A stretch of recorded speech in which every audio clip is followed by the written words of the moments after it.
I'm going to teach you how to use the trim function in Excel in under 2 minutes. If you need to clean up text by removing extra spaces, the trim function is what you need.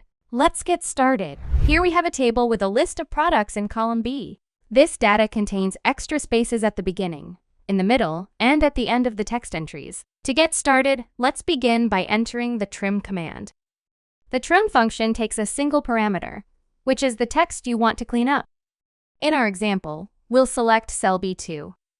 This formula will remove all the extra spaces from the text in cell B2, leaving only single spaces between words.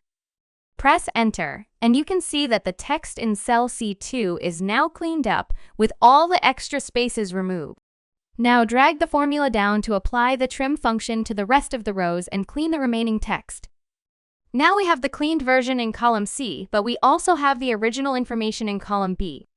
If we want to remove the original content and keep the cleaned version, we need to replace the original with the cleaned one. But what happens if you delete the original directly? If you right-click on column B and select Delete, you'll see that the cleaned information in column C gets broken because it relies on the original. This issue can be fixed very easily.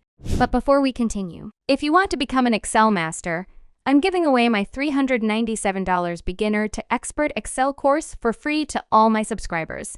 All you need to do is subscribe to the channel, like this video, and comment "I want the course" below. I'll send you a personal link to download it for free. Now let's continue. To avoid breaking the clean text, right-click on column C and select Copy. Then, right-click on column B and select Paste Special.